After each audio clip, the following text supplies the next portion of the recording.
സുഹൃത്തുക്കളെ, അപ്പോൾ എല്ലാവർക്കും പുതിയൊരു വീഡിയോയിലേക്ക് വീണ്ടും സ്വാഗതം. അപ്പോൾ ഇന്ന് വളരെ സന്തോഷത്തോട് കൂടുതൽ ദിവസമാണ്. കാരണം ഇന്ന് ഓണാണല്ലോ, തിരുവോണം.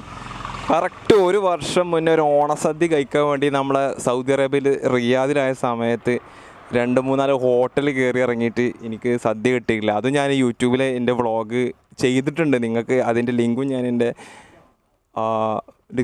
ഡിസ്ക്രിപ്ഷൻ ബോക്സിൽ കൊടുക്കുന്നുണ്ട്. അപ്പോൾ അത് നിങ്ങൾ പോയി കാണുക. അപ്പോൾ ഇന്നെന്തായാലും ഇപ്പം നാട്ടിലാണ്, അടിപൊളിയാണ്. നാട്ടിലായതുകൊണ്ട് നമുക്ക് ഓണസദ്യ കഴിക്കാനുള്ള അവസരം വീടിൻ്റെ തൊട്ടടുത്ത് തന്നെ കിട്ടിയിട്ടുണ്ട്.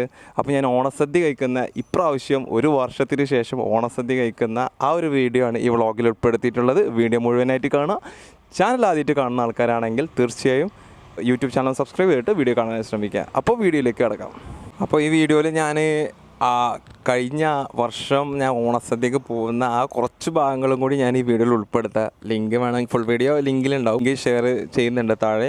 അപ്പോൾ അതിൻ്റെ കുറച്ച് ഭാഗങ്ങളൊന്ന് കാണുക. അപ്പോൾ നിങ്ങൾക്കൊന്നും കൂടി കണക്റ്റ് ആകാൻ വേണ്ടിയിട്ടാണ് ഞാൻ ആ ഭാഗങ്ങളിപ്പോൾ ഇടേണ്ടത്. കുറച്ച് റിയാദിൽ ഒലയ്യ സ്ട്രീറ്റിലാണ് ഞാൻ താമസം ഉണ്ടായിരുന്നത്. അപ്പോൾ അവിടെ ഒരു ഹോട്ടലിൽ ഓണസദ്യ ഉണ്ടെന്ന് പറഞ്ഞിട്ട് അങ്ങോട്ട് പോകുന്ന രംഗമാണ് കാണിക്കുന്നത്. അപ്പോൾ ഞാൻ എന്തായാലും അങ്ങോട്ട് പോയി. പക്ഷെ അത് എനിക്ക് കിട്ടിയിട്ടുണ്ടായിരുന്നില്ല ഓണസദ്യ.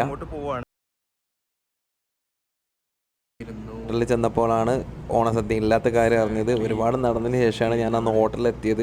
ഭയങ്കര സങ്കടമായിരുന്നു കേട്ടോ. കാരണം അന്ന് എനിക്ക് ആ ഓണസദ്യ കിട്ടാത്തതിന് ഞാൻ ഇപ്പോഴും അത് ഓർക്കുന്നുണ്ടെന്ന് കഴിച്ച സമയത്ത്. ഇനിയിപ്പോൾ വേറെ റെസ്റ്റോറൻറ്റൊക്കെ പോകാൻ ടൈമില്ല. കാരണം പുറത്തൊക്കെ നല്ല ചൂടാണ്, അതിൽ ആകെ വേർത്തിട്ടുണ്ട്. അപ്പോൾ നമുക്ക് എന്താ ചെയ്യാം, നമ്മൾ ബിരിയാണി വെച്ചിട്ട് പ്രാവശ്യം ഓണം ബിരിയാണി വെച്ചിട്ട് ആഘോഷിക്കും. അവസാനം മനസ്സില്ലാ മനസ്സോടെ ചിക്കൻ ബിരിയാണി കഴിക്കേണ്ടി വന്നു ഓണത്തിൻ്റെ അന്ന്. അപ്പോൾ ആ ഒരു സങ്കടം ആ ഒരു സമയത്ത് അനുഭവിച്ചത് കൊണ്ടാണ് ഞാൻ നിങ്ങളത് കാണിക്കുന്നത്. ഇനി നമുക്ക് ഇന്നത്തെ കാര്യം, ഇന്ന് നമ്മൾ എന്തായാലും തൊട്ടടുത്ത് വീട്ടിൽ പോയി നല്ല അത്തപ്പൂക്കളൊക്കെ ഇട്ട് വെച്ചിട്ടുണ്ട് കയറി ചെല്ലുമ്പോൾ തന്നെ. അപ്പോൾ സുഹൃത്തുക്കളെ, ഇനി ഒട്ടും വൈകിക്കുന്നില്ല, നേരെ സദ്യ കഴിക്കാനായിട്ട് ഇരിക്കാം. സദ്യ എല്ലാം വിളമ്പി റെഡിയാക്കി വെച്ചിട്ടുണ്ട്. ഒരുപാട് കറികളുണ്ട്, കൂട്ടുകറികൾ. എനിക്കൊന്നിൻ്റെ പേരറിയില്ല, അതൊന്നും ചോദിക്കരുത്. അവിയൽ അറിയാം, പിന്നെ പുളിഞ്ചി അറിയാം, പിന്നെ ക്യാബേജ്, അങ്ങനെ കുറേ ഉണ്ട്. എന്തൊക്കെ പറഞ്ഞാലും സദ്യ അടിപൊളി, ഒരു രക്ഷയില്ല. പായസം സൂപ്പറായിരുന്നു, അടിപൊളി.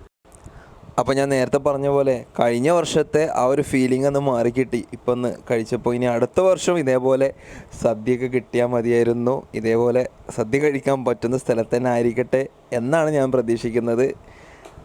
അങ്ങനെ സദ്യ എല്ലാം കഴിച്ചു കഴിഞ്ഞു. നല്ല അടിപൊളി സദ്യയായിരുന്നു. അപ്പോൾ ചെറിയൊരു വീഡിയോ ആണ് ഞാൻ ഉൾപ്പെടുത്തിയിട്ടുള്ളത്. അങ്ങനെ ഒരിക്കൽ കൂടി എല്ലാവർക്കും എൻ്റെ വക ഓണാശംസകൾ നേരെയാണ് എൻ്റെ യൂട്യൂബ് ചാനലിൻ്റെ പേരിലും. അപ്പോൾ ഈ വീഡിയോ ഇഷ്ടപ്പെട്ടെങ്കിൽ തീർച്ചയായും നിങ്ങൾ മാക്സിമം സപ്പോർട്ട് ചെയ്യുക.